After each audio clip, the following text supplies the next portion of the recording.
মুসলমান ভাইরারে আমার কথা ভালো করে বুঝবেন, এই জবান দিয়ে এমন কিছু আমল করা যায় যে আমলগুলি আমার দেহের অন্য কোনো অঙ্গ প্রত্যঙ্গ থেকে যত আমল দুনিয়ার ভিতরে আমি আপনি করতে পারি তার ভিতরে সবচেয়ে দামি দামি আমল যেগুলি, এগুলির অনেকগুলার সম্পর্ক হলো মানুষের ভাষার সঙ্গে, জবানের সঙ্গে। আল্লাহ পাকের রাসূল বলেন, দুইটা কালিমা আল্লাহর কাছে বড় প্রিয়, তবে মানুষ উচ্চারণ করতে বড় সহজ, আর মিজানের পালায় তুলে দিলে সবচেয়ে বেশি ওজনই হবে এই কালেমা দুটি। মিজানের পালায় তুলে দিলে অন্য যত আমল আছে তার ভিতরে সবচেয়ে বেশি ওজনই হবে। আজকে অনেক লম্বা কথা বলবো না, কারণ আমার আগে বাংলাদেশের বর্তমান সময়ের আলোচিত যিনি আমার আগেই স্টেজ ত্যাগ করলেন, হযরত মাওলানা মুফতি আরিফ বিন হাবিব সাহেব, এ কারণে অনেক বেশি লম্বা কথা বলার ইচ্ছে নাই, প্রয়োজনও নাই। অল্প সময় কথা বলবো, তবে কথাগুলো একটু দিল দিয়ে শুনতে হবে ইনশাআল্লাহ, ইনশাআল্লাহ। মুহতারাম হাজিরিন, আজকে আমি যে আয়াত, যে হাদিস পড়েছি, এই দুইটাকে সামনে নিয়ে কথা বলবো। এই কথাটাকে সুন্দর করে বুঝতে চাইলে আমাদেরকে একটু আগের থেকে আসতে হবে। আমরা জানি রব্বুল আলামিন আমাদেরকে যে নেয়ামত দান করেছেন, এই নেয়ামত যদি আমরা গুনতে চাই কয়দা, এটি কি সম্ভব না। নেয়ামতের শুকরিয়া আদায় করব তো দূরের কথা, নেয়ামতগুলি শুধু যদি গুনতে চাই যে কতগুলি নেয়ামত আমি পাইলাম, এটি গুণে শেষ করার কোনো সুযোগ নেই। কোরআনে হাকিমে আল্লাহ তাআলা বলেন, ওয়া ইন তাউদ্দু নি'মাতাল্লাহি লা তুহসুহা, তোমরা যদি আল্লাহর নেয়ামত গুনতে চাও সারা দুনিয়ার সবাই মিলেও, এরপরেও রব্বুল আলামিনের নেয়ামত গুণে শেষ করতে পারবা না। নেয়ামতগুলি যেহেতু রবের পক্ষ থেকে, এ কারণে রব্বুল আলামিনের কোন নেয়ামতকে ছোট করে ভাবা দেখার কোনো সুযোগ নেই, কারণ নেয়ামত এসেছে কার পক্ষ থেকে? রব্বুল আলামিনের পক্ষ থেকে। রব যেটি দিলেন সেটি আবার ছোট হবে কেমনে? রব্বুল আলামিনের প্রত্যেকটি নেয়ামত বড় এবং অনেক অনেক অনেক দামি। কেমন দামি? যে রব যা দিয়েছেন হুবাহু এইটা রব ছাড়া আর সবের কাছে গেলেও পাওয়া যায় না। রব যেগুলি দিয়েছেন এর একটাও এমন নাই যে রব্বুল আলামিনের কাছে আছে, জাপানেও আছে, এরকম কি কিছু আছে?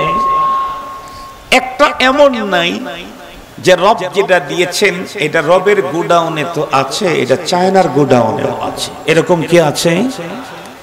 অনেক কথা বলার দরকার নাই, ছোট্ট একটা কথা বলি। কচুর পাতা, কচু কচু কচু কচু বুঝেন তো? কচু বলে আমি বুঝাইতে চাইলাম সাধারণ একটা বস্তু, কারণ আমাদের দেশে কেউ যদি কিছু না বোঝে তাহলে তুমি বল যে তুমি কচু বোঝো, এই কথাটা বলে না? বলে না? কেউ যদি কোনো কিছু না বোঝে তাহলে কি বলে? তুমি কচু বোঝো। তাহলে কচু মানে আমরা মনে করি সাধারণ একটা জিনিস, ধরে নিলাম সাধারণ। এই একটা কচু পাতা আজকের বিজ্ঞান তৈরি করতে সক্ষম কি? কত ফাইটার মিগ 29, কত মারণাস্ত্র, রাসায়নিক অস্ত্র, একটা এক দেশে ফেললে পুরা দেশ বিস্মার হয়ে যাবে, আরো কত কিছু আবিষ্কার করেছে। বাট রব্বুল আলামিন যে কচু পাতা তৈরি করেছেন, এই কচু পাতার বিকল্প আর এক কচু পাতা পৃথিবীর কোন বিজ্ঞানী আবিষ্কার করতে পারবে বুঝি আগামী দিনে? কখনোই না। সঙ্গত কারণেই রবের নেয়ামত, আঙ্গুল নেই বাম পায়ে, এই চারটা আঙ্গুল যখন কাটলাম, এই আঙ্গুলগুলি ফেলে দিতে আমার টোটাল চিকিৎসায় 10 লাখের উপরে ব্যয় হয়েছে, টোটাল শুরু থেকে শেষ পর্যন্ত।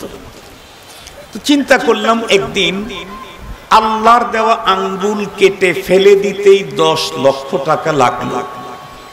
তো এলাকার তাম পৃথিবীর সমস্ত মানুষ যদি আমাকে হাদিয়া দেয়, হুজুর একজন খতিব মানুষ, ভালো কথা বলেন, আমরা হুজুরের আঙ্গুলটা একটু আগের মতো করে দিব, তাতে কত কোটি মিলিয়ন ডলার হলে আমার আঙ্গুলগুলি আবার লাগানো সম্ভব? কথা বলেন না কেন ভাইজান? কত কোটি মিলিয়ন ডলার হলে আমার ওই আঙ্গুলগুলি আমার পায়ে লাগানো সম্ভব? সম্ভব কি? দুনিয়ার সমস্ত স্বাস্থ্য বিজ্ঞানী, সকল সার্জন ডাক্তার, সকল প্লাস্টিক সার্জন সব যদি একত্রিত হয়ে এখন থেকে কিয়ামত পর্যন্ত শুধু একটা আঙ্গুল আমার বানিয়ে দিতে চায়, কিয়ামত ইসরাফিল আলাইহিস সালামের সিংহায় ফুয়ের টাইম এসে যাবে, কিন্তু রবের দেওয়া আঙ্গুলের মতো একটা আঙ্গুল বলুন তখনও একটাও সারা দুনিয়া মিলে তৈরি করতে পারবে না। এখান থেকেই বোঝা গেল রবের নেয়ামত কত বড় দামি। আঙ্গুল ছাড়াও আমি বেঁচে আছি এবং চলতেছি, পা ছাড়াও আমি বেঁচে থাকতে পারবো।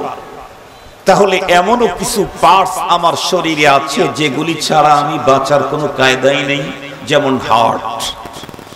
হার্ট ছাড়া পৃথিবীর কেউ বাঁচার কোনো সুযোগ আছে কি? নেই। ফুসফুস ছাড়া পৃথিবীর কেউ বাঁচার সুযোগ নেই। প্যানক্রিয়াস, লিভার ছাড়া পৃথিবীর কোনো মানুষের বাঁচার কোনো সুযোগ নেই। তাহলে এগুলি আরো দামি। এ কারণে রব্বুল আলামিনের প্রতিটি নেয়ামত অনেক অনেক অনেক দামি। তবে এরপরেও কোনোটার গুরুত্ব কোনোটার চাইতে বেশি, কোনোটার চাইতে কোনোটার দাম কম। এটি আল্লাহর সৃষ্টির ব্যাপারে মানায় না। এটা বলা যেতে পারে যে কোনোটার চাইতে কোনোটার দাম বেশি। তো যেই নেয়ামতগুলি অনেক দামি, এই জাতীয় একটা নেয়ামত হচ্ছে স্পিকিং পাওয়ার, কুওয়াতে তাকাল্লুম, কথা বলার যোগ্যতা। যেই যোগ্যতা বলে আজকে আমি বক্তা হতে পেরেছি, যেই যোগ্যতার কারণে আরিফ বিন হাবিব সাহেব আপনাদেরকে নিয়ে এতক্ষণ পর্যন্ত বসেছিলেন, আপনারাও ছিলেন। উনি এখন যেই পরিমাণে মালুমাত আছে, এর চাইতে যদি আরো কয়েক হাজার গুণে মালুমাত উনি অর্জন করেন, বাট উনি যদি কথা বলতে না পারেন, তাহলে ওনার বক্তৃতার মঞ্চের শ্রোতা হবে কয় হাজার। কথা বলেন না কেন? আমার কথা বুঝেন না আপনারা? আমি তো আপনাদের পুরাতন পাপী। এই ময়দানে আমি এর আগে একবার ওয়াজ করে গিয়েছি। সেই সময় আমার পীর ও মুর্শিদ আরেফ বিল্লাহ অধ্যক্ষ মিজানুর রহমান চৌধুরী হাফিজাহুল্লাহ ছিলেন, আমার তো মনে আছে। তখন তো ছিল স্বাধীনতার আগে, এখন তো দ্বিতীয় স্বাধীনতার পর। তখন তো বক্তৃতা দিতে গেলে এদিক থেকে ফোন, ওই দিক থেকে ফোন, একটু বেশি সময় হলেই আমাদের ভাইরা বলতো হুজুর বন্ধ করেন, না হলে আমরাই বন্ধ করে দেব। সেই ভাইরা এখনো আমাদের দেশে আছেন, আলহামদুলিল্লাহ। ওনারা আর বলেন না যে বন্ধ করেন। ঠিক বললাম? এটা রব্বুল আলামিনের কাজ। তিলকাল আইয়ামু নুদাবিলুহা বাইনান নাস। রব এই কাজগুলি করেন যেটা সব মিলে করতে পারে না, ওটা রব একাই করেন। মুহতারাম হাজিরিন, সেদিকে যেতে চাই না আজকে, যেহেতু ওই ঝামেলা নাই। এই কারণে 10-20 মিনিট সময় বেশি হলে তো কোনো সমস্যা নাই, রাস্তায়ও কোনো সমস্যা নাই, এখানেও কোনো সমস্যা নাই। বরং আমাদের প্রশাসনের ভাইরা তো এতটাই আরো সুন্দর হয়েছেন আগের চাইতেও, যে আপনি রাস্তা দিয়ে গেলে দেখবেন অনেক সময় ওনারা যারা ডিউটি পালন করেন তারা ফোনেই বেশি কথা বলেন, কোন গাড়ি ঠেকলো, কোন গাড়ি গেল, এটা নিয়েও অত গুরুত্ব দেন না। এত ভালো হয়ে গেছেন আমাদের ভাইয়েরা। আল্লাহ এদেশের প্রতিটি নাগরিককে অনেক ভালো বানিয়ে দিবে। আর একটু জোরে বলেন। মুহতারাম হাজিরিন, আজকে ঝামেলা নাই, নিরাপদে কথা বলা যাবে, নিশ্চিন্তে কথা বলা যাবে। আমার আগেও ঝামেলা ছিল না, কারণ আমি ডিরেক্ট কোনো মানুষের নাম ধরে কথা বলি না। তো মুহতারাম বলতেছিলাম, জবান কথা বলার যোগ্যতা আল্লাহ পাকের দেওয়া এক দান, এক নেয়ামত, যেটা এত বড় নেয়ামত, যেই নেয়ামতের দ্বারাই আমি আমার মনের সকল হাব ভাব প্রকাশ করতে পারছি। আমার ভিতরের দুঃখ, বেদনা, কষ্ট, আনন্দ, আরাম এগুলি আরেকজনের সাথে শেয়ার করতে চাইলে কি লাগে? ভাষা লাগে, আওয়াজ লাগে, কণ্ঠ লাগে। যেই মানুষটা কথা বলতে পারে না, সেই তার নিজের মনের ভাবকে আরেকজনের সামনে প্রকাশ করতে পারে না। আপনারা লক্ষ্য করে দেখছেন কি, একটা সময় কিন্তু আমাদেরও ছিল, আমাদের মুখে আওয়াজ ছিল, ভাষা ছিল না। আমরা যখন ছোট ছিলাম, মার যখন দুধ পান করেছি, একেবারেই ছোট, দুঃখ লাগলে, ক্ষুধা লাগলে, কোনো কিছু আঘাতপ্রাপ্ত হলে, কোনো জায়গায় ব্যথা পেলে কিছুই বলতে পারতাম না। সেই সময়টা কিন্তু মা 24 ঘন্টা আমাকে নিয়েই ব্যস্ত থাকতেন। যতক্ষণ পর্যন্ত মায়ের সন্তান কথা বলতে না পারে, ততক্ষণ পর্যন্ত মা তার সন্তানকে নিয়ে সিরিয়াসলি ব্যস্ত থাকে। কেন? যখন সন্তান কথা বলতে পারে, তখন মা বুঝে এখন আর ওর পিছনে আমাকে এত বেশি শেল্টার দিতে হবে না, গাইড দিতে হবে না, কারণ ওর প্রয়োজন হলেও আমাকে বলবে। কিন্তু যখন বলতে পারতাম না, শুধু একটা আওয়াজ বের করতে পারতাম, ক্ষুধা লাগলেও কান্না, ব্যথা লাগলেও কান্না, অসুস্থ হলেও কান্না, পিঁপড়া কামড় দিলেও কান্না, পেটে ব্যথা হলেও কান্না, হাতের যদি কোনো হাড্ডি হাড় একটু ডিসপ্লেস হয়ে গেছে তখনও কান্না। তার মানে শুধু কান্নাই করতে পারতাম, কোনো শব্দ ব্যবহার করতে পারতাম না, কোনো ভাষা ব্যবহার করতে পারতাম না। তখন মা 24 ঘন্টাই আমার দিকে তার মনোনিবেশ থাকতো। এই কারণে আপনারা লক্ষ্য করে দেখেন, আমার মা, আমি যখন ছোট কথা বলতে পারি না, তখন আমাকে ঘুম পাড়ায়া মা তার বান্ধবীদের সার্কেল নিয়ে যখন গল্প করতে থাকে, মজা করতে থাকে, হঠাৎ করে মা ওখান থেকে উঠে দৌড় দেয়। অন্য বান্ধবীরা ডেকে বলে, কি হলো তো? বলে, আমার বাচ্চা কান্না করছে। আরে কতগুলি মেয়ে মানুষ এখানে বসে আছে, কারো কানে বাচ্চার কান্নার আওয়াজ ঢুকলো না, মায়ের কানে ঢুকলো কেন? কারণ মা যেখানেই থাকুক, সন্তান যেহেতু কথা বলে তার ভিতরের বিষয়টা ব্যক্ত করতে পারে না, এই জন্য মাকে খুব অ্যালার্ট থাকতে হয়। কারো কানে আওয়াজ ঢোকার আগে মায়ের কানে আওয়াজ ঢোকে। এরপরে রব্বুল আলামিন এক সিস্টেম করে দিয়েছেন, বাচ্চার কান্নার ভঙ্গিমাতে পৃথিবীর কেউ যদি না বুঝে, মা ঠিকই বোঝে বাচ্চা কোন কারণে কান্না করে। এটা কি ক্ষুধার কান্না? এটা কি পেটে ব্যথার কান্না? নাকি এটা কি পিঁপড়া কামড়ের কান্না? নাকি তার হাড়টি ডিসপ্লেস হয়ে গেছে সেই কান্না? অন্যরা কেউ না বুঝলেও মা বুঝে। এ কারণে দেখবেন অনেক সময় মা ওয়াশরুমে গেছেন গোসল করতে, সেই মুহূর্তে বাচ্চা কান্না শুরু করছে, বাচ্চার দাদি আসছে, ফুপি আসছে, বাচ্চাকে কান্না নিবারণের জন্য দোলা দিচ্ছে, নাচাচ্ছে, এদিক সেদিক করতেছে, চুমু খাচ্ছে, বুকে জড়ায় ধরছে। এরপরেও বাচ্চার কান্না বন্ধ হয় না। মা দ্রুত ওয়াশরুম থেকে বের হয়ে এসে তাদের কাছ থেকে বাচ্চাটাকে নেয়, নিয়ে মা এদিক ওদিক সুন্দর করে দেখে কেন কান্না করে। মা বুঝতে পেরেছে এ কান্না তার ক্ষুধার না, এ কান্না তার পেটের ব্যথার না, এ কান্না তার হাতের হাড়টি ডিসপ্লেস হওয়ার না, এ কান্না পিঁপড়া কামড় দেওয়ার। এটা কেউ বুঝে নাই, মা বুঝেছে। মা এদিকে খোঁজে, ওদিকে খোঁজে, পিছনের দিকে খোঁজে, যেখানে গোশতের গ্যাপ তৈরি হয়েছে সেখানে আলগা করে করে দেখে, পরে দেখে সত্যি পিঁপড়া একটা গোপন জায়গায় কামড় দিয়ে আছে। মা বুঝেছে, আর কেউ বোঝে নাই। এই যোগ্যতা আল্লাহ পাক মাকে দিয়েছেন। মুহতারাম হাজিরিন, ছোট বাচ্চা নিজের কথা ব্যক্ত করতে পারে না। যে মানুষটা নিজের মনের আবেগ ব্যক্ত করতে পারে না, সেই বুঝে কথা বলা কত বড় নেয়ামত। এ কারণে আপনাদের জীবনে কখনো দেখবেন কোন মানুষ আগে ভালো করে কথা বলছে, এখন প্যারালাইসিস হয়েছে, মুখে প্যারালাইসিস, কথা বলতে পারে না। এই জাতীয় রোগীর কাছে যত লোক যাবে, দেখা মাত্র লোকের দুই চোখের কর্নার দিয়ে শুধু পানি গড়ে পড়তে থাকে, আওয়াজ নাই, শুধু কান্না, কথা বলতে পারে না, শুধু কান্না। মানুষকে দেখলে তার আবেগ আরো বেড়ে যায়। কেন? কারণ সে যে তার দুঃখের কথা বলবে, কষ্টের কথা বলবে, বিপদের কথা বলবে, মুসিবতের কথা বলবে, কিন্তু যা দিয়ে সে ব্যক্ত করবে এটা তার নাই। রব্বুল আলামিনের বড় শুকরিয়া যে রব আমাদেরকে আমাদের অন্তরের সকল কথা সকল ভাব ব্যক্ত করার জন্য কুওয়াতে তাকাল্লুম কথা বলার যোগ্যতা দিয়েছেন। আলহামদুলিল্লাহ বলা যায় কি এখন? আর একটু জোরে বলতে পারবেন কি আলহামদুলিল্লাহ?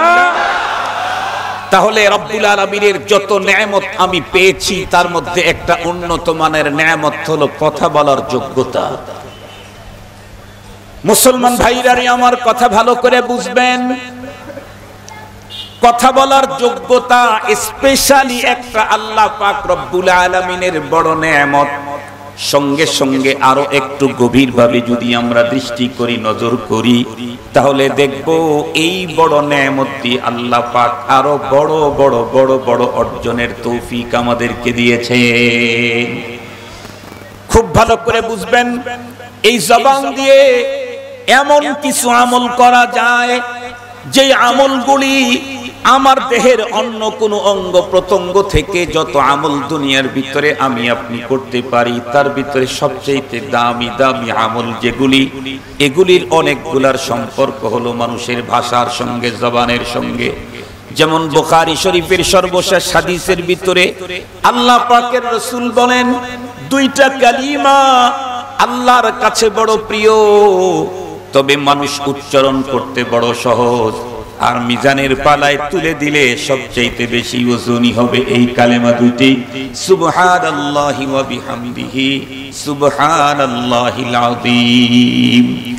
মাত্র দুইটা কালিমা মুখে উচ্চারণ করা খুব সহজ, কিন্তু রব্বি কারীমের কাছে বড় প্রিয়। হাবিবাতান ইলার রহমান, মিজানের পালায় তুলে দিলে অন্য যত আমল আছে তার ভিতরে সবচেয়ে বেশি ওজনই হবে সুবহানাল্লাহি ওয়া বিহামদিহি। কথা বলেন না, সুবহানাল্লাহি ওয়া বিহামদিহি সুবহানাল্লাহিল আযীম। এই কালিমা দুটার ওজন সবচেয়ে বেশি হবে। বুখারী শরীফের সর্বশেষ হাদিস, যেই আমল মিজানের পালায় তুলে দিলে সবচেয়ে বেশি ওজন, সে আমলটা কি হাত দিয়ে না পা দিয়ে না পেট দিয়ে না পিঠ দিয়ে না জবান দিয়ে?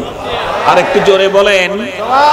তাহলে জবান খুব একটা বড় নেয়ামত। আমার ভিতরের সকল ভাব প্রকাশ করার জন্য জবানের বিকল্প নাই। সাথে সাথে এই জবান এমনই একটা নেয়ামত, যেই নেয়ামত দিয়ে রব্বি কারীমের মিজানের পালার সবচেয়ে ওজনি আমল করার সুযোগ আল্লাহ তাআলা দিয়েছেন। যেই নেয়ামতের মধ্যে সেটা হলো জবান। শুধু কি তাই, আরেকটা হাদিসের দিকে যদি তাকান তাহলে দেখবেন জবান এটা দিয়ে কত বড় দামি আমল করা যায়।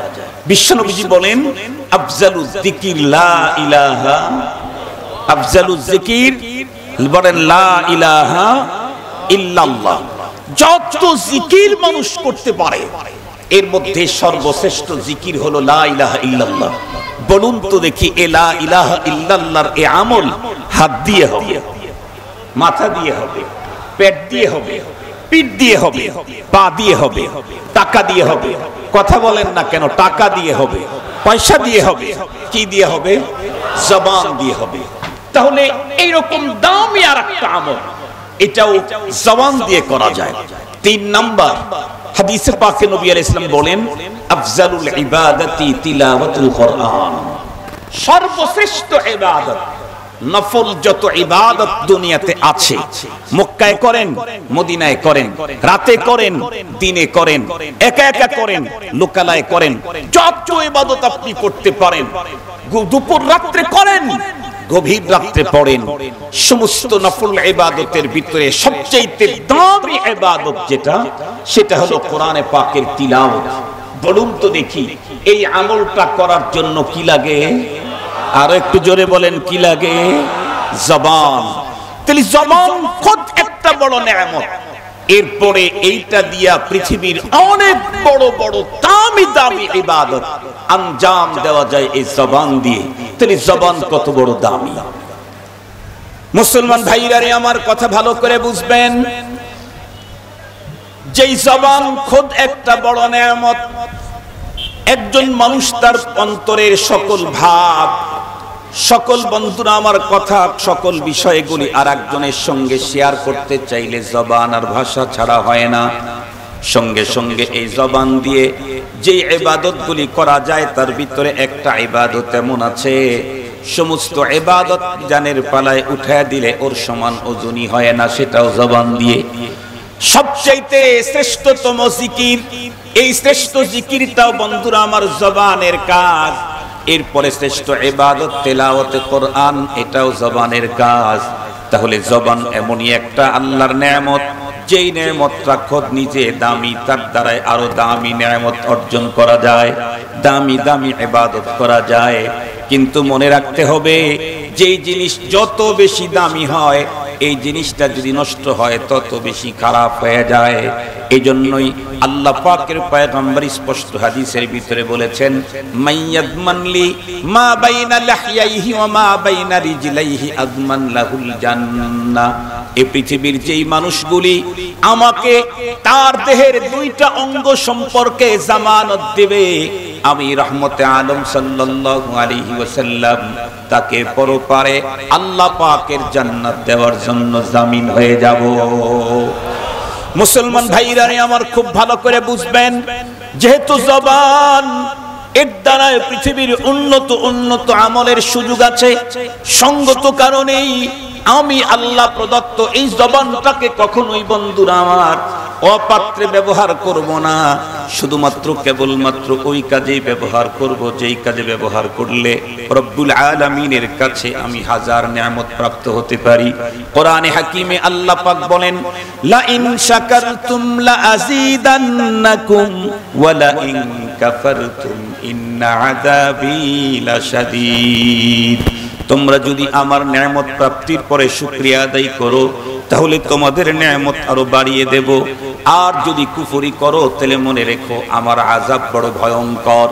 মুসলমান ভাইরা আমার খুব ভালো করে বুঝবেন, সঙ্গত কারণেই জবান ব্যবহার করতে আমাকে খুব বেশি সতর্কতা অবলম্বন করতে হবে। কারণ মনে রাখবেন, আল্লাহ পাকের কোরআনে আল্লাহ পাক বলে দিয়েছেন, মা ইয়ালফিদু মিন কাউলিন ইল্লা লাদাইহি রাকীব। আমি যদি সরকারের একটা গাড়ি চালাই তাহলে এই গাড়ি চালাইতে গেলে এর অনেক কিছু বিষয়ের কাগজ মেইনটেইন করতে হয়। আমি যদি কারো কাছে কোনো একটা চাকরি করি, বেতন পাই, তাহলে আমাকে অনেক নীতি রীতি মানতে হয়। মুহতারাম হাজিরিন, রব্বি কারীম আমাকে এত বড় মহান নিয়ামত দিলেন, সেই নিয়ামত দিয়ে আমাকে কি যেমন ইচ্ছা তেমন ব্যবহার করতে দিবেন? তা কখনোই হতে পারে না।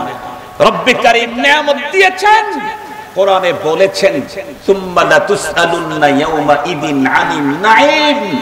তোমাকে যত নিয়ামত দিয়েছি প্রত্যেকটা নিয়ামত সম্পর্কে আমি পরপারে তোমাকে জিজ্ঞাসা করব। মুহতারাম হাজিরিন, আল্লাহ প্রদত্ত নিয়ামতগুলি আল্লাহ প্রদত্ত পদ্ধতিতে যদি দুনিয়াতে ব্যবহার না করি তাহলে পরপারে আমাকে শাস্তি নিতে হবে। এই শাস্তি আমাকে রব পরপারে দিবেন। এজন্য সবকিছু রবের চোখের সামনে, তার সামনে সবকিছু সংগঠিত হওয়ার পরেও পরপারে আল্লাহ পাক বান্দাদেরকে শাস্তি অথবা শান্তি যেটাই দিবেন, এর জন্য তার প্রত্যেকটি কর্মের উপরে আল্লাহ পাক সাক্ষী ঠিক করে রাখছেন। তার ভিতরে একটা, আমি আমার জীবনের যত কথা যত কাজ করব প্রত্যেকটি কথা আর কাজের পিছনে একটা সাক্ষী হলো আমার সাথে ফেরেশতা লাগানো আছে। আমার সাথে কি লাগানো আছে? কথা বলেন। ফেরেশতা লাগানো আছে। কয়জন ফেরেশতা লাগানো আছে? কোরআনে হাকিমে আল্লাহ পাক তাও বলেন, কোরআন শরীফের ভিতরে রব্বুল আলামিন স্পষ্ট বলে দিয়েছেন, ওয়া ইদ্যাতালাক্কাল মুতালাক্কিয়ানি আনিল ইয়ামিনি ওয়া আনিশ শিমালি কাঈদ। খুব ভালো করে বুঝবেন, ওই যে ফেরেশতা একজন আমার ডান দিকে আর একজন আমার বাম দিকে, এই দুইজন ডান দিকে বাম দিকে আমার সঙ্গে আছে। আমি ঘরে থাকলেও আছে, আমি বাইরে গেলেও আছে, আমি সংসদে ঢুকলেও আছে, আমি যদি দেশের বাইরে যাই আছে। আমি আকাশ পথে চললে আছে, আমি যেখানে আছি সেখানেই আছে। কোরআনে হাকিমের আরেক জায়গায় আল্লাহ বলেন, কিরামান কাতিবিনা ইয়ালামুনা মা তাফআলুন। সম্মানিত ফেরেশতা দুইজন লেখক আমার বন্ধুরা আমার সঙ্গে লাগানো আছে। ওরা কি লিখতেছে, কি করতেছে? আল্লাহর কোরআনে আল্লাহ পাক তাও বলেন, ওয়া কুল্লা ইনসান আলজামনাহু তাইরাহু ফি উনুকিহি ওয়া নুখরিজু লাহু ইয়াওমাল কিয়ামাতি কিতাবান ইয়ালকাহু মানশুরা। আমার সঙ্গে ওরা লাগানোই আছে। আমি যা করছি সবগুলি তারা ভরিয়ে সংরক্ষণ করে রাখছে, পিকচার সহ, ছবি সহ। ফামান ইয়ামাল মিসকালা যাররাতিন খায়রান ইয়ারা ওয়া মান ইয়ামাল মিসকালা যাররাতিন শাররান ইয়ারা। এতদিন পরে আমার দেশের অনেক অফিস আদালত সিসি ক্যামেরার দ্বারা নিয়ন্ত্রিত। সে তো আমরা দেখলাম 15 বছর 20 বছর আগ থেকে। রব্বে কারীম কোরআন নাজিল করতেই পৃথিবীর মানুষকে জানায়া দিয়েছেন, তোমরা তোমাদের ব্যবসা বাণিজ্য প্রতিষ্ঠানগুলোকে সেফটির জন্য সিসি ক্যামেরার আওতায় আনছো। রব 1400 বছর আগেই জানায়া দিয়েছেন যে তোমরা পৃথিবীর যেখানেই থাকো, টোটাল জাহানে আমি রবের সিসি ক্যামেরা লাগানো আছে। ফামাইয়ামাল মিসকালা যাররা, কিঞ্চিত পরিমাণ পরমাণু পরিমাণেও যদি কোনো অপরাধ করো, ইয়ারাহু, এটার ভিডিও ফুটেজ তোমাকে দেখানো হবে। আল্লাহু আকবার বলবেন কি? এই যে হাত উঁচু করেছি, এ ভিডিও সংরক্ষিত আছে। আরে ভাই, রব্বুল আলামিন আমাদের টোটাল লাইফের সব সংরক্ষণ করবেন, এটা তো সহজ কথা। বর্তমান পৃথিবীতে এই কম্পিউটার, এই মোবাইল আবিষ্কার হওয়ার কারণে আমি যদি আমার ফোনে একটা ছবি উঠাই, পরে চিন্তা করলাম না ছবিটা ভালো না, ডিলিট করে দেই। আমার ফোন থেকে, স্ক্রিন থেকে ডিলিট করলেও এই ফোনের মূল যে জায়গা আছে সেই জায়গায় আমার এই ছবিটা থেকেই গেল। 50 বছর পরে না, 1000 বছর পরে যদি কোম্পানি চিন্তা করে যে এই নাম্বার থেকে কতগুলি ছবি উঠাইছিল, 1000 বছর পরে, 100 বছর পরে তারা বের করতে পারবে। মানুষের তৈরি তথ্য প্রযুক্তিতে যদি আমার ছবি আমি উঠানোর পরেও সেটা যদি মূল জায়গায় ডিলিট না হয়, আমি ডিলিট করার পরেও, তাহলে এই মানুষটাকে যে রব তৈরি করেছেন তার প্রযুক্তি কত উন্নত, তার প্রযুক্তি কত উন্নত। এ কারণে আমার জীবনের ঘটা এমন কোন কাজ, এমন কোন নকল হারাকাত নাই যা রবের কাছে তার তথ্য নাই। আমরা বিগত সময় একটু ক্রাইসিসেই ছিলাম। বিগত সময় বুঝছেন তো, বিগত সময় ক্রাইসিসে ছিলাম। বাংলাদেশের আমাদের কিছু বন্ধু বান্ধবদেরকে বিগত সময় এই কি বলে ধরে নিয়ে ভিতরে ঢুকানো হলো। আমরা থাকলাম আত্মগোপনে, লম্বা টাইম পর্যন্ত 7 মাস আত্মগোপনে ছিলাম। এরপরে মসজিদ ঝামেলা, মাদ্রাসা ঝামেলা, বের হতে চাই কিন্তু বের হওয়ার অনুমতি নেই। তো কোনো একভাবে একটা লাইন করলাম। লাইন করার পরে বাংলাদেশের কিছু সংস্থা আছে, নাম বলবো না, ওই সংস্থার লোকেরা এখানে আছে। আমি আসার আগে আমাকে ফোনও করেছেন, কিন্তু এখন যে ফোন করেন মোহাব্বতের সাথে। তখন যারা ফোন করত, ফোন দিয়েই যে ভাষা ব্যবহার করত, ওই ভাষা শুনলেই অল্প দিল হাট যাদের নরমাল, তাদের ভিতরের পানি শুকায় যেত। মুহতারাম হাজিরিন, তো ওই সময় কোনো একটা সময় সুযোগ হলো তাদের সংস্থার হেড অফিসে যাওয়ার মতো। গেলাম, কথা হলো, অনেক কথা, প্রায় 1 ঘন্টার মতো তারা আমাকে ইন্টারভিউ নিল। নেয়ার পরে আমাকে বলতেছিল, হুজুর আপনি কোন রুমে ঘুমান, কোন দিকে মাথা দিয়ে ঘুমান, কয়টার সময় বাসায় ঢোকেন, এই তথ্য আমাদের কাছে আছে।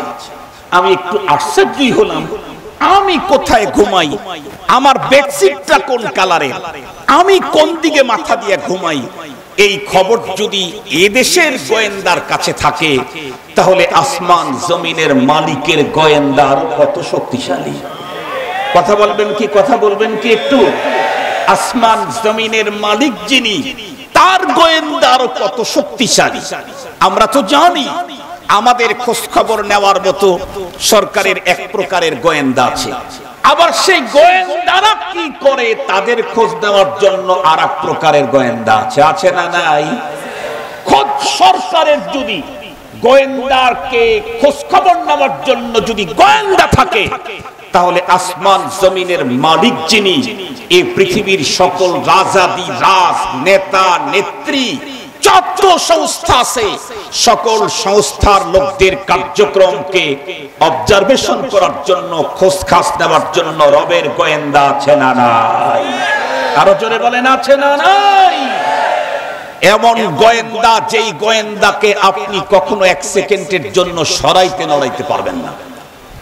তার ভিতরে একটা গোয়েন্দা, মা ইয়ালফিযু মিন কাউল ইল্লা লাদাইহি রাকীবুন আতীদ। আমি আমার জবান থেকে যত কথা বলবো সবগুলিকে হেফাজত করার জন্য ফেরেশতা আছে। এই একটা গোয়েন্দা হলো ফেরেশতা। কোন অবস্থাতেই তাকে আমি দূরে সরাইতে পারবো না। আমি যদি স্ত্রীর কক্ষেও যাই, গোয়েন্দা সেখানেও আছে। আমি যদি টিকিট করে যদি সৌদি আরবে উড়াল দেই, কয়েক হাজার ফিট উপরে যখন উড়ে যাই, ফেরেশতা আসে না নাই? আমি যদি আন্ডারগ্রাউন্ডে আয়না ঘরের মতো আরো কোন ভয়ঙ্কর জায়গা তৈরি করে সেখানে কিছু করি, সারা দেশের মানুষের খবর না থাকলেও রবের গোয়েন্দার খবর আছে না না? আর একটু জোরে বলেন। মুসলমান ভাইরা রে, আমার কথা ভালো করে বুঝবেন। আল্লাহ পাকের তৈরি করা, নিযুক্ত করা গোয়েন্দা এত বড় ভয়ঙ্কর। হযরত বিলাল ইবনে হারিস আল মাজানি উনি বর্ণনার ভিতরে রেখেছেন, পৃথিবীর প্রতিটি মানুষের মুখ থেকে যত শব্দ বের হবে সবগুলাকে সংরক্ষণ করা হবে। এমনকি আমি খেলাম, আমি উঠলাম, আমি গেলাম, চলো যাই আসি, এই কথাগুলাও আমলনামায় সংরক্ষণ করতেছে আল্লাহর গোয়েন্দারা। এমনকি কোন মানুষ যদি কখনো রোগাক্রান্ত হয়ে যদি বন্ধুরা আমার একটু যদি বন্ধুরা আমার তার ভিতরে কোন রকমের আওয়াজ দিয়ে যদি কোন রকম গঙ্গানি ভাব তৈরি হয়, যেমন আমরা অনেক সময় অসুস্থ হইলে আহ আহ বলি, কিতাবের ভিতরে লেখছে এই কথাগুলাও আল্লাহ পাকের গোয়েন্দারা ছেড়ে দেয় না। আল্লাহর পয়গম্বরের এক সাহাবী বলেন, আমি যখন অসুস্থ হইতাম, অসুস্থতার কারণে আহ আহ এই জাতীয় আওয়াজ করতাম, কিন্তু যেদিন শুনলাম যে আল্লাহ পাকের গোয়েন্দারা এই কথাগুলাও আমার আমলনামায় লিখে দিবে, সেই দিন থেকে ব্যথা বেদনার পরে আমি আর ওই রকমের গঙ্গাই না, আমি এই অবস্থা পর্যন্ত করি না। তাহলে আমার প্রতিটি কথার পিছনে মুহতারাম হাজরিন, পরপারে রবের আদালতে বিচারের জন্য আল্লাহ পাক চারটা সাক্ষী ঠিক করে রাখছেন, তার ভিতরে একটা হলো ফেরেশতা।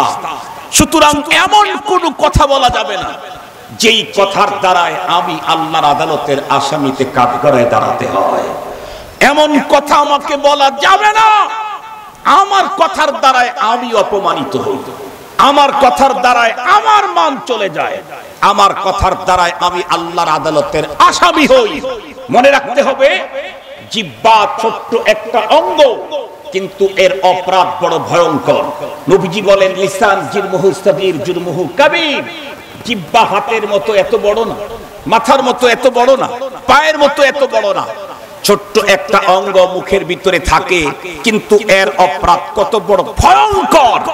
জিহ্বার অপরাধ কত ভয়ঙ্কর এটা যদি বুঝতে চান, আব্দুল বাসেত খানের ওয়াজে 10 দিনেও যতটুকুন বুঝে না আসবে, এই দেশের সাবেক প্রধানমন্ত্রী বঙ্গবন্ধু কন্যাকে ফোন করে জিজ্ঞাসা করলে উনি আধা মিনিটেই বলে দিবে যে হ্যাঁ, জবানের কথা কত বড় ভয়ঙ্কর।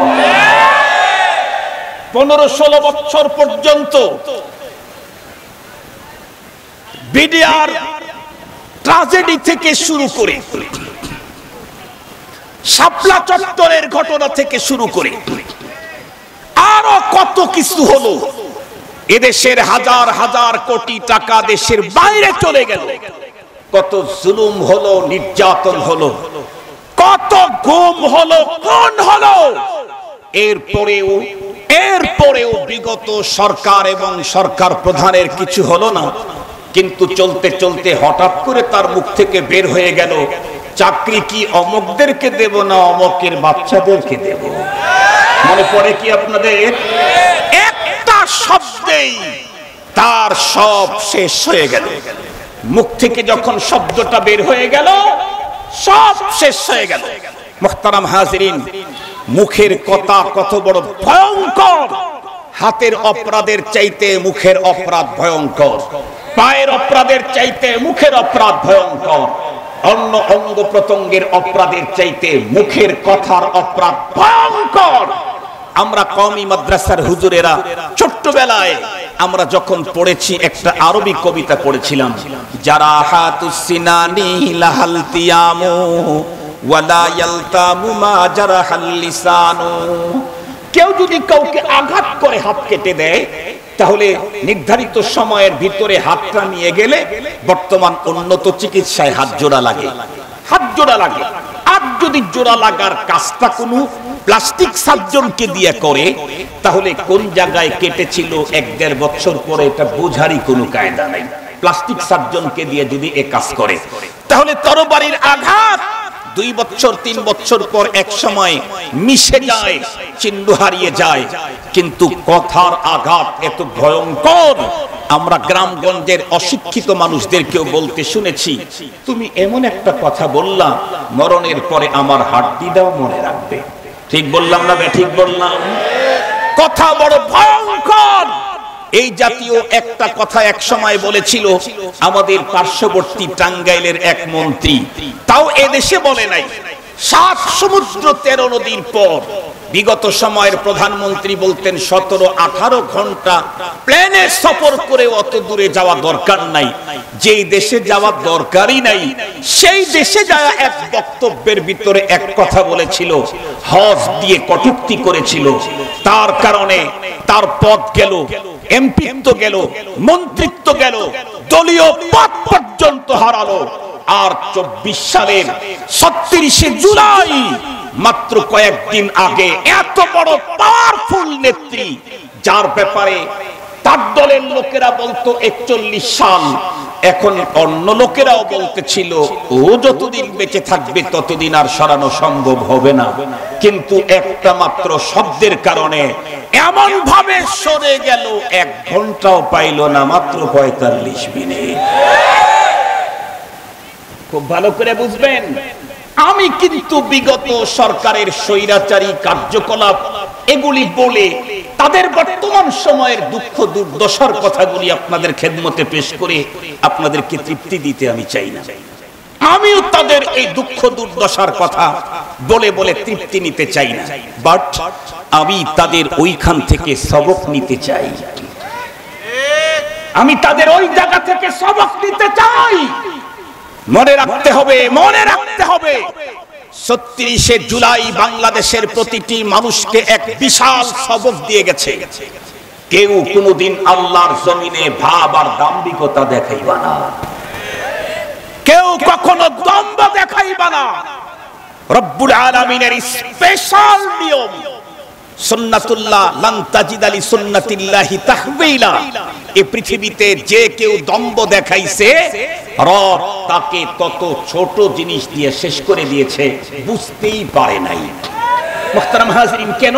হাদিসে পাকের মধ্যে এসেছে, আল্লাহ পাকের রাসূল বলেন, ক্বাল আল্লাহু তাআলা আল কিবরিয়া উরিদাই, অহংকার আল্লাহ বলেন আমার চাদর।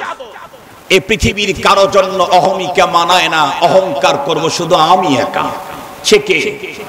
আর জোরে বলেন সে কে? আর জোরে বলেন সে কে? উনি অনাদি অনন্ত, উনি সর্বময় ক্ষমতার অধিকারী। সুতরাং তার সাথে যারা পাওয়ার আর ক্ষমতার দম্ভ দেখাবে, রব তাদের জন্য সিস্টেম একটাই চালু করেছেন। ফেরাউন এক সময় দম্ভ দেখিয়েছিল, সে বলেছিল আনা রব্বুকুমুল আলা। পৃথিবীতে কত খোদাই তো তোমরা দেখছো, আমি ওই রকমের না, আমি হলাম সবচেয়ে বড় খোদা। রব্বুল আলামিন তাকে শেষ করার জন্য কি ব্যবহার করলেন? পানি। পানি, কথা বলেন না, কি ব্যবহার করলেন? পানির আরেক নাম যেন কি? আর একটু জোরে বলেন। পানি দিয়া ফেরাউন শেষ হয়েছে, এতটুকুন না, ভিতরে বোঝার বিষয় আছে। যেই পানির অপর নাম জীবন, সেই পানি ফেরাউনের জন্য জীবন না মরণ? শুধু কি মরণ? সেই পানি ফেরাউনের জন্য মরণ তো মরণ। রব্বে কারীম তাকে পানির ভিতরে মেরে আবার চিৎ করে ভাষা দিয়েছেন, আল ইয়াওমা নুনাজ্জিকা বিবাদানিক লিতাকুনা লিমান খালফাকা আয়া। পানি কত কিছুকে হজম করে ফেলে। পানির ভিতরে বিশাল আকৃতির তিমি মাছ, এক একটা তিমি মাছের হাড় হাড্ডি বহন করার জন্য 2-4-5টা ট্রাক লাগে। এর চাইতেও বড় প্রাণী মহাসমুদ্রের ভিতরে আছে। সেই বড় বড় ওজনের মাছগুলি পানিতেই জন্ম নেয়, পানিতেই বেড়ে উঠে, পানিতেই শেষ হয়। কোন একটার হাড় হাড্ডি উপরে পাওয়া যায় না। কিন্তু ফেরাউন ও বলেছিল আমি সবচাইতে বড় খোদা। রব ওরে দেখায় দিলেন, তুই এতটুকু, আমার পানিও তোকে গ্রহণ করতে রাজি নাই। আল ইয়াওমা নুনাজ্জিকা বিবাদানিক, আজকে সে ভেসে উঠল, কোন পোকাও তোকে খাবে না। লিতাকুনা লিমান খালফাকা আয়া।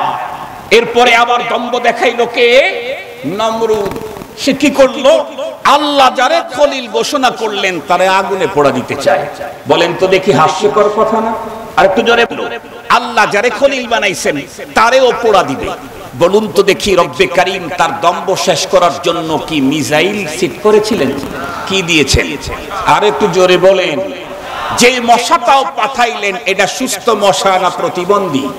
আর একটু জোরে বলেন। আল্লাহর সাথে যে ভাব দেখায়, প্রতিবন্ধী মশা দিয়ে তার ভাবটাকে ঠান্ডা করে দেয়।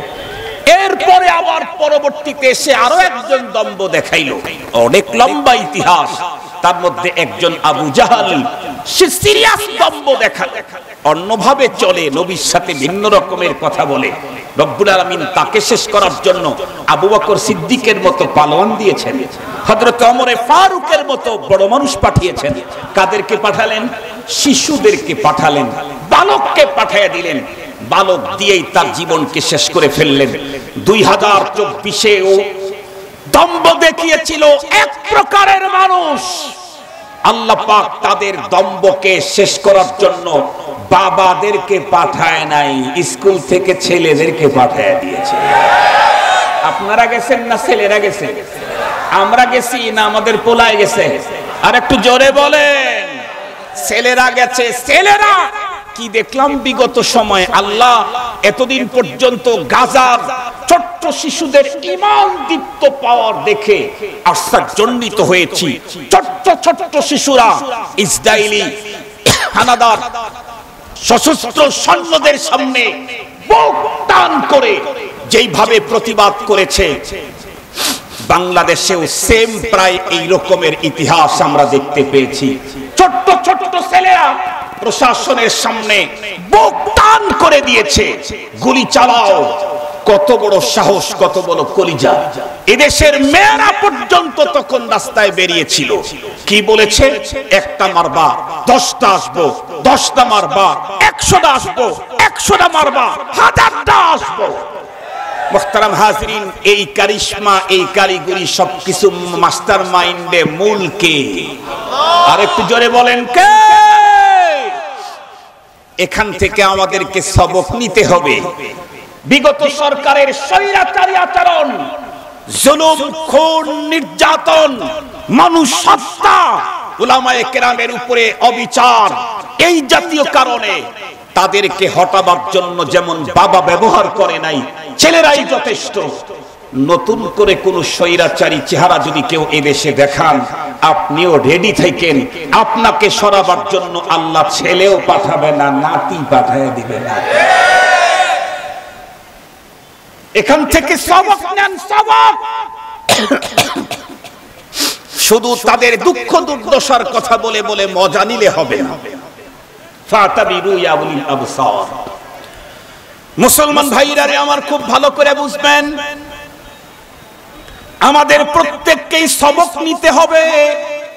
আমার বাড়ির সামনে যদি কোনো একজন মানুষ অপকর্ম, গুনাহ আর অনিয়ম করার কারণে যদি তার উপরে কখনো আযাব গজব আর কখনো আল্লাহর পাকড়াও শুরু হয়, সেটা দেখে দেখে আমি মজা নিব না, না না।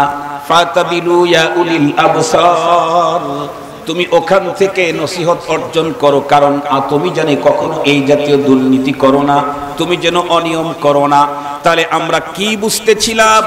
এত বড় পাওয়ারফুল একজন নেত্রী, জবান দিয়ে একটা মাত্র শব্দ বের হওয়ার কারণে তার নেতৃত্ব গেল, দেশটার মধ্যে ইনকিলাব তৈরি হয়ে গেল, তার দলের দুঃখ দুর্দশা শুরু হয়ে গেল। সঙ্গত কারণে আমরা তো ওই দেশের সাধারণ মানুষ, আমাদেরকে কথা বলতে চিন্তা করে বলা দরকার কিনা? আমার কথা যেন পরপারের মহান মালিক, এহকাল পরকালের মালিক, আমার স্রষ্টা, আমার রক্ষাকর্তা, আমার আইনদাতা, আমার বিধানদাতা রব্বে করিমের কোন আইনের খেলাফ যেন না হয়। আমার মুখ থেকে যেন এমন কথা বের না হয় যেই কথা আল্লাহর কোরআন বিরোধী। আমার মুখ থেকে এমন কথা যেন বের না হয় যে কথা আমার পয়গম্বরের সভ্যতার সংস্কৃতি বিরোধী। আমার মুখ থেকে যেন এমন কথা বের না হয় যে কথা আমার আল্লাহ বিরোধী। এমন কথা যদি আমি বের করে দেই, রব্বে করিম আমাকে আগেই সজাগ করেছেন, মা ইয়ালফিদু মিন কাউলিন ইল্লা লাদাইহি রাকিবুন আতীদ। তোমার মুখ থেকে যত কথা বের হবে সবগুলিকে সংরক্ষণ করে রেখে তোমার প্রতিটি কথার কর্মের উপরে বিচার করার জন্য পরপারে আল্লাহ পাক রব্বুল আলামিন সাক্ষী ঠিক করে রাখছেন।